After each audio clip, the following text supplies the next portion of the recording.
Here. Administrator, report? Yep, just a verbal update for the rezoning in Tuscarora Township, the Griswold Mountain. The property owners submitted correspondence asking for a delay to bring in front of the board. So I think they're asking for a couple weeks to review. Their options would be to bring in front of the board or change their request back to the Planning Commission or withdraw. So they didn't indicate what they wanted to do. They just asked for some time. Another issue on that, if commissioners are receiving correspondence directly either through your email or personal email, you need to relay those to staff here so we can place that as part of the record for correspondence, and that would be placed in the future if the matter is brought in front of the board. That is not the appropriate way for people to be submitting things. It really should be going to the county address and to the Planning Commission and then given to us so that they are received as exhibits, right. Because I've gotten some that I check my spam and there's things in there too, and some of our emails are personal and some of them are the county, and so but if anyone is advising anyone to send correspondence relative to this, they should be doing it to the county address and right. to the Planning Commission. That's the appropriate place to be sent. I have received a couple of phone calls. Should we suggest that they write a letter or contact administration? Contacting administration wouldn't be appropriate. They really should write a letter and put it in documentation, because actually, if you remember the legal counsel training that Brian did for us a couple months back, is that again, when things come to us like that from a planning and zoning aspect or things that will be coming before us, it's not appropriate for us to be personally, individually discussing things. So then you would have to say, I can't, because I've gotten one too. It's like, thank you for your it was an answering machine call. Thank you, but I can't discuss this with you. So that's and then refer it. It would be better if you would put it in writing and send it on to the Planning Commission as an official exhibit, if that's what your feeling is. Yeah, if they have questions concerning rezoning, it should be directed to the community development staff for answers there. And then any official correspondence should be submitted there also, so it becomes part of the correspondence with the rezoning. And that's the box 70? Cheboygan County, box 70?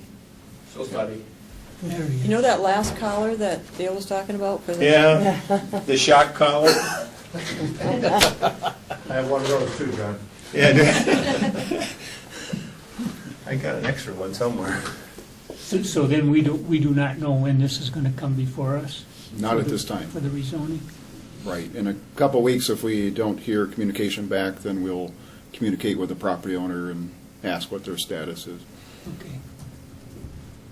Commissioner Wallace, we were just talking about, we don't know what the status of Griswold Mountain is. I figured. Yeah, Okay. thank you. And again, if you do get written correspondence, we shouldn't be getting written correspondence personally or to our emails. It should be going to the community director. So if you get them, save them and bring them in there. But if anyone asks, it's appropriate that it be directed to the community development director for so that there's a record, and that it will be then used as an exhibit, because otherwise they may send us things and they get lost. Yeah. Okay, thank you. And that's Post Office Box 70, Community Development Director. Yeah, for clarification there, it's submitted as basically correspondence, not necessarily exhibit, but correspondence. Depends on what it is. So just send those information in, and then staff determines whether it's technically exhibit or correspondence to a case. I know there was a concern of people not, the postcards, that the Planning Commission did not get those postcards. They did. But Yeah. that wasn't an exhibit, that was correspondence. So Yeah. they did get them, they did look at them, so it wasn't that they were not acknowledged or not received. That's the only update topic. Okay, any questions for the administrator at this point? Well, I do. Well, it's not really, it's probably just an update. I noticed when I was walking in the front of the building, there was water puddling on the sidewalk. And, Outdoor? yeah, towards the street there, south side. And it's, Okay. it's just something that probably will have to be fixed. Yeah. I have a question as well. Commissioner Gothier? Is there any update regarding the fairgrounds property? Not at this point. No, I believe the Fair Board may talk about that in May. They were working on, of course, fair issues right now, getting ramped up for the spring and summer. But I think they indicated the earliest would be May that they would discuss it. Okay, thanks. And then we are going to look at the placement of minutes and agendas and then look at our speaker system. Yes. Okay. Okay, with that, old business, there is none. New business, and the first thing on your agenda under new business is Resolution 1405, Road Commission, and I asked the administrator to draw this up so that we could officially recognize the efforts of the Road Commission this year, because with everything going on, I know there's complaints about mailboxes getting, thrown into the fields here, but overall, I think for the winter and the short staff they had, they did a fantastic job, so I am presenting this resolution to recognize them, and I would move the adoption of Resolution 1405, recognizing the Road Commission and their work during this winter. Second. we have a motion by Commissioner Gauthier and a second by Commissioner Aller to adopt Cheboygan County Resolution 1405, a resolution recognizing the Road Commission, Cheboygan County Road Commission's work this winter. Discussion? Yeah, Madam Chair, a couple meetings ago, I think, I made comment that should have been in the minutes that we should recognize Emperor Chair. Is that? Yes, that was in there too. Yeah, Okay. so this is just building on that. Formal of that. Yeah, this puts it formally that we recognize them, and then this will be sent to them. Madam Chair, the road commission has a policy that, you brought up the mailboxes. The only time they pay for a mailbox is if they actually hit it with the plow. Yeah. And there are a lot of mailboxes getting knocked down this year, and that's because the snow, when they plowed, it's big chunks. Yes. Okay, you might be throwing a 500 to 1,000 pound chunk of snow up against the mailbox, and they're not hitting those mailboxes. Yeah. That's the snow hitting the mailboxes, but, they're, Yes. so it's not it's not their fault. Yeah, and people realize that. What I'm saying is that I believe that they need some recognition. I know that they have been getting heat because of mailboxes and things, but I And believe, they have done an excellent Yes. job. Madam The- Chair, yeah. for what it's worth, I'd like to recommend praise the Road Commission for the last 25 years, actually, because I worked as a rural mail carrier, and they got me out of a lot of scrapes, Yes. and so they do a fine job. yes, and they've been the first ones there. If there's been an emergency and someone's been snowed in back in the road and they need an ambulance, need a baby delivered, that kind of thing, those guys are there. They went above and beyond to help Wolverine with the anchor ice. I mean, they have been, especially short-staffed, been doing a fantastic job. And, the least we can do is at least we recognize that they've done it. And I know like Commissioner Wallace did, but I think we need to put it formally and send it to them that we think they have. So we do have a motion, we do have a support, we have a resolution. Call for the vote. Roll call, please. Commissioner Gauthier? Yes? Commissioner Guan? Yes. Commissioner Metelsky? Yes. Commissioner Wallace? Yes. Commissioner Aller? Yes. And Commissioner Sophie? Yes. 6 ayes, 1 absent. Resolution 1405 adopted, and that will be sent to the resolution. And then the next one was something that Commissioner Guo brought up in conjunction with discussions with Al Hord from the Construction Code Department. And Commissioner Guo, would you like to speak to this, please? This is on Resolution 1406, the residential sprinkler system code requirements. Yes, what Al and I talked about, these sprinklers would really be difficult to install in a rural area house on a regular well system.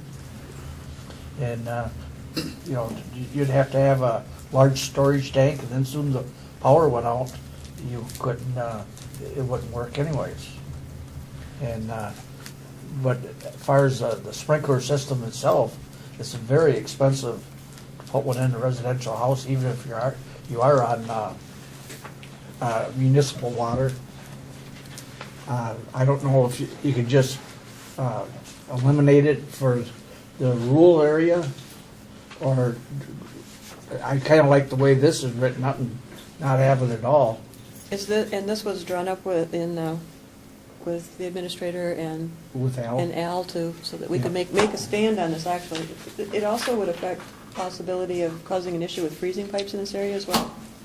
With what? Like these sprinkler systems would have possibly freeze Yes. as well with the winter, especially with a typical Yeah. winter like this, atypical winter like this. Commissioner Wallace? One architect told me that would add anywhere from 10 to 20% of the cost to a new home. Is that right? Yeah. So it's a little ridiculous. Big chunk of money. I don't know if the insurance companies are pushing it or what. They do have a big hammer. Definitely a financial issue, well, many issues associated with this. Commissioner Aller? Yeah, I looked around last night and found a report that was done by the Fire Protection Research Foundation with regard to this type of a system. They studied 10 different communities. 2 of the communities that they studied were on well water. The other ones were all on municipal. And the average cost for sprinkling living space was $3 and hold on, I gotta get my my eyes working right. Average sprinkled cost was $1.61 per square foot, and that included, in that cost included the design permits, installation, other equipment, but did not factor in, like Cal said, the need for a booster pump, which they estimated to be $2,000 to $3,000, and then the issues with cold weather, freezing, power going out, maybe needing to have a generator, or a different type of sprinkling substance, I guess. So the costs are pretty steep, but I think up here in this area, most of the people are on wells. We have some significant issues. And then they mentioned that additional permitting and inspection fees would be over and above these costs, ranging anywhere in their study between $50 and $800. And then there was concerns over having to increase the pipe size, the water line, that could increase the cost significantly also, just upping the water line size. So, might sound like a good idea, but I think it could open up a can of worms, like, oh, now you need to have annual inspections done on your sprinkler system. Oh, and the other thing it mentioned, insurance costs. They contacted insurance companies. The decreases were all over the map, but the average potential decrease was 7%. But then you had to be insured in case the pipes froze up and then broke, and then the water leaked all over in your house, so then your insurance would have to go up again for that, probably And more that than is- that's happened here. 7%, so. Yeah, and they would only cover that situation, because that was described in the article also. Insurance would cover if the issue didn't happen because of a maintenance issue. So, they're going to look to see what you did wrong and then deny the claim. Administrator, can you tell us where this is right now? I mean, who it is that we're going to be sending this to? Yeah, this will go to the Michigan Department of Licensing and Regulatory Affairs. They have a review committee. It's called the Residential Code Review Committee that makes a recommendation basically to the director of the department. This came out in around 2009 in the state of Michigan. This committee and the department decided not to adopt that, so this is a reconsideration to that, and it's active right now. So I believe there's only a couple more hearings they'll have on that before they make a final ruling, so that's why it was so time sensitive right now. Do we need to get this out and get it to them and let them know what we feel about this? Yeah. Commissioner Aller? I'm glad that Cal brought this forward. The resolution's great, but I would actually like to have it worded a little more strongly, as far as this is going to add significant costs. But we really do potentially. need to do it today to get it Yeah, I to know, them. okay. We constructed that consistent with what they did in 2009. far Okay. as the property, so it's supportive of what they decided in 2009. Mr. Hart, is it? Mr. Hart? Yes. Are you familiar with what it is? I don't think you were able to pull this up on the web because you couldn't get an agenda. Are you familiar with our wording on this? No, I'm not. Okay, I'll read it. Yes, I would. Please. The resolution that's proposed is the Cheboygan County Resolution 14-6, the residential sprinkler systems. Whereas the ability to construct new residential structures relies heavily on affordability, and whereas the State of Michigan Residential Code Review Committee is currently giving consideration to regulations set by the International Code Council, the ICC, to adopt rules requiring the installation of residential sprinklers in all new residential structures. Now therefore be it resolved that the Cheboygan County Board of Commissioners would like to express its concerns with the adoption of ICC's recommended code due to the additional cost of installing sprinkler systems within homes that do not have access to public water supplies, and the possibility that such mandated requirements would cause financial barrier to the construction of new homes within Michigan. Therefore, be it further resolved that the Cheboygan County Board of Commissioners supports the current standard that permits the homeowner to choose whether or not to install a home sprinkler system. So that's what we're looking at today. We want to just make a stand. We don't like the change because it would affect the people. If you wanted to do it outside of that, you could do it? You could do it, yeah. Okay. But it's your choice. I hate to get off on this, but I meant to ask this earlier. Does anybody know where this International Code Commission is located? I'm not sure where their base is. I know it's a nationwide, when they set codes. Washington. Yeah, the organization looks at that. So my assumption is they have representatives from all over the country, how they meet or where they meet. Would it be all yeah. over the world since it's international? Could be, Yeah, I'm sure. all over the world. Then they just adopt. Okay, now that I have the name correct, maybe I can look it up. And thank you, Commissioner Goff, for bringing this forward, bringing it to our attention and bringing it forward. Commissioner Gothier? Along the lines of what Commissioner Aller was suggesting, maybe we could add one word, in the second paragraph, would like to express its concern with the adoption of this recommended code due to the additional cost. How about saying due to the substantial additional cost? Yes. Would that help? It puts a little bit more emphasis on it and definitely puts one more tooth in it. Yeah. I'll make the motion to adopt Resolution 1406 as corrected. Yes, I'll correct. support that.